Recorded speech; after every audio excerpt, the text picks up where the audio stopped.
Dans ce chapitre, nous allons voir ensemble comment filtrer les posts à travers une barre de recherche et implémenter une pagination. Alors ici, nous allons commencer par ajouter une barre de recherche dans cette navbar.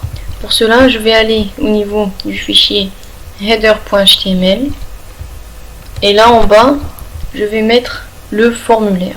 Je vais le mettre ici. Je vais créer un formulaire avec la classe dflex.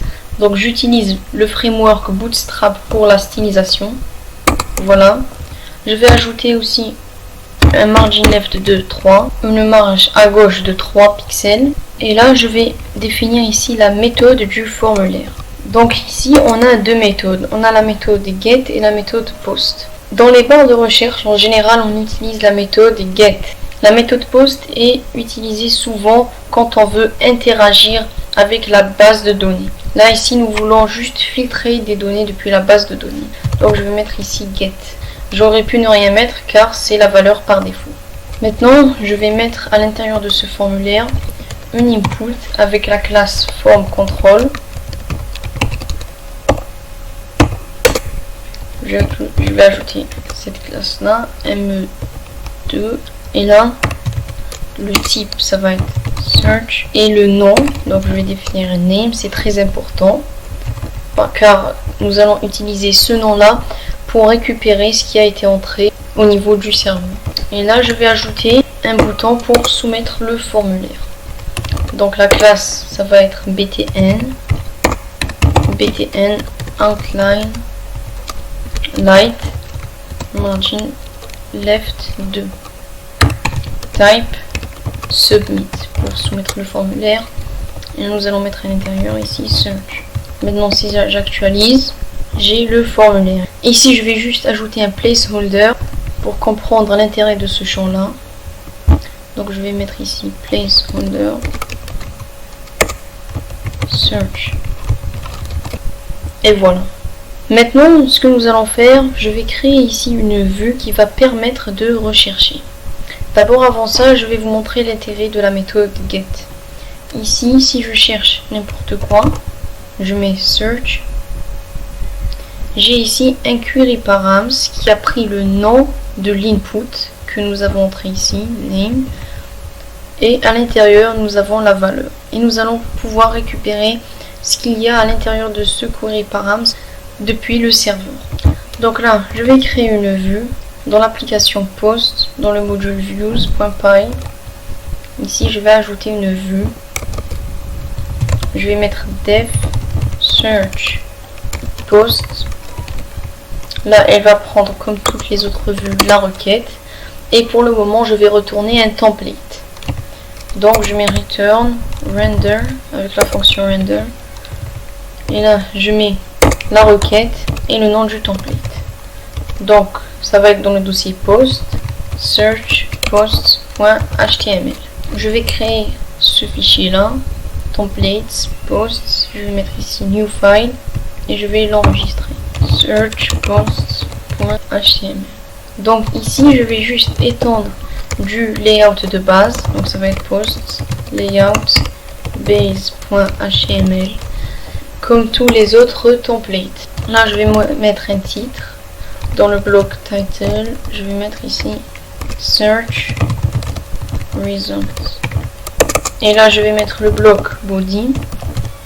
Dans ce bloc-là, je vais mettre rien qu'un h3 avec la classe text center. Et je vais mettre results. Tout simplement. Maintenant, je vais relier cette vue-là à une URL. Je vais dans le module URL et je vais ajouter une nouvelle URL. Donc je mets path search post. Je vais mettre ici views.search post. Le nom, ça va être également search post. Maintenant, si je vais dans la route ici, search posts. Ici, j'ai bien le template qui a été renvoyé. Maintenant, je veux afficher les résultats de la recherche qui ont été passés ici. Donc, pour cela, ce que je vais faire d'abord, je vais définir ici une action au niveau de ce formulaire. Dans quelle URL nous voulons envoyer les informations avec la méthode get. Donc on a l'attribut action et là ça va être URL. On va utiliser le tag URL de Django et là ça va être dans la route post, search, post. Donc rappelez-vous, on met le namespace suivi de 2 points suivi du nom de l'URL. Maintenant, si je suis par exemple dans n'importe quelle page, par exemple la page d'accueil, je vais mettre ici arc. Et voilà, on a bien le query params search qui a été passé à la route search post suivi de arc. Maintenant, ce que nous allons ajouter, je vais juste ajouter dans la vue search post le décorateur login required pour dire que si on n'est pas connecté, on ne peut pas chercher un post. Voilà, tout simplement. Et là, ce que je veux faire, je veux récupérer ce qui a été entré dans cette barre de recherche à travers ce query params avec la méthode get. Pour cela, je vais mettre ici search égale. Pour le récupérer, on y accède via request.get tout en majuscule. Ceci va nous renvoyer un dictionnaire et là on peut entrer ici le nom de la clé. C'est search. Donc c'est le nom que vous avez défini à cet input là. Search. Ici on peut utiliser les crochets, donc ça c'est du Python. Ou bien on peut utiliser ici la méthode get. Et là on met le nom search. Donc je vais juste passer ça dans le contexte. Donc le contexte c'est pour passer des variables depuis la vue au template. Donc je vais mettre search. Donc le nom qui va être dans le template et le nom de la variable qu'on veut passer. Et là je vais l'afficher. Je vais juste l'afficher pour vous prouver qu'on l'a bien récupéré côté serveur. Je peux même ici l'écrire en console avec ici print. Si j'actualise. Donc si je vais entrer ici une valeur, on a affiché ici ce qui a été entré et ça vient du serveur. Je vais vous le prouver car je l'ai affiché avec print ici. Voilà, donc on a bien récupéré la valeur. Maintenant je dois filtrer les posts selon cette variable là search. Pour cela je vais définir une variable post égale à post.objects.filter. Et là je vais par exemple filtrer le titre. Title égale à search. Ce que je vais mettre, je vais plutôt mettre ça dans une variable. C'est une meilleure pratique. Donc le contexte. Là, ce que je vais mettre post. Et ici, je vais afficher tous les posts qui ont été trouvés. For post in post, je vais afficher ici post. Donc là, si je copie l'intégralité du titre de ce post et je le colle dans la barre de recherche, je mets search, j'ai bien un résultat qui a été trouvé. Mais là, le problème, c'est que si je vais aller chercher une partie du titre, je ne vais avoir aucun résultat. Je dois à chaque fois taper l'intégralité du titre. Pour régler ce problème-là, il faut utiliser un autre paramètre qui est ici.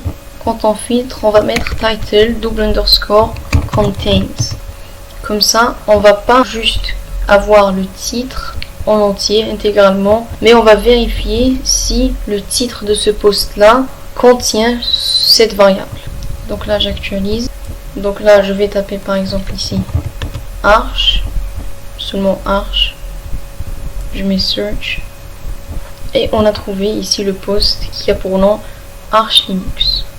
Maintenant, on a un second problème, c'est qu'ici, c'est insensible à la casse. Si je mets ici Arch en minuscule, alors que le A ici est en majuscule, je mets search, on n'a rien trouvé. Pour cela, ici, on va mettre ici le I.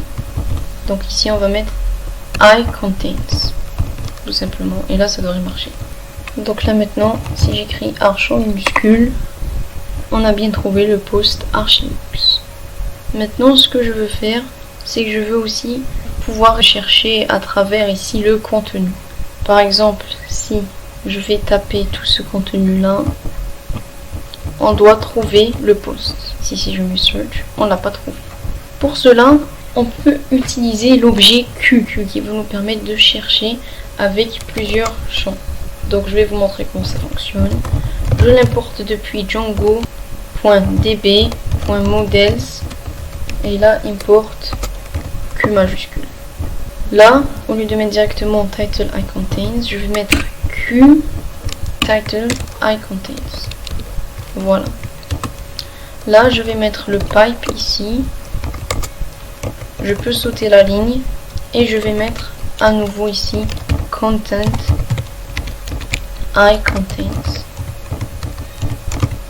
Je vais mettre ici search. Je vais mettre pareil pour tous les autres champs. Nous allons mettre la possibilité de rechercher avec l'image. On ferme la parenthèse. Là, si j'actualise. Donc là, si je copie le contenu de ce post et je le colle dans la barre de recherche, je mets search, j'ai bien un résultat qui a été trouvé. Maintenant, ce que je vais faire, c'est au lieu d'afficher uniquement le titre, je veux afficher l'entièreté du post comme on l'a fait ici. Pour cela, je vais devoir ici copier le code du fichier index.html. Donc je vais copier tout ça et je vais le coller ici. Le titre, ça va être search results. Donc ici nous allons mettre results et là on va mettre la même chose for post in post et nous allons afficher l'image, le contenu, le créateur, tout. Donc là j'actualise, je vais aller chercher un post et voilà, on l'a bien affiché. Ici ça serait bien si on affiche le nombre des résultats comme on l'a fait dans la page d'accueil, on a mis le nombre de posts. Pour implémenter ça, nous allons reprendre la même logique que ce que nous avons fait dans la vue index. On crée une variable qui contient le nombre de posts et une chaîne de caractères qui contient le message. Et si cette chaîne de caractères est égale à 1, on va mettre ici post sans S. Donc je copie tout ça et je le colle là. Et donc ici ça ressemble à la vue index sauf qu'on a filtré les choses selon ici la chaîne de caractères search. Donc là on compte les posts et là on doit passer message dans le contexte. Et voilà, maintenant dans la page search posts, on va afficher le message. Et là on ne va pas mettre posts mais on va mettre ici results. Et là results. Là j'actualise, je vais aller chercher par exemple, je vais juste mettre ici test. Là on a 2 résultats. Je peux aussi chercher macOS. Et voilà, on a 5 résultats.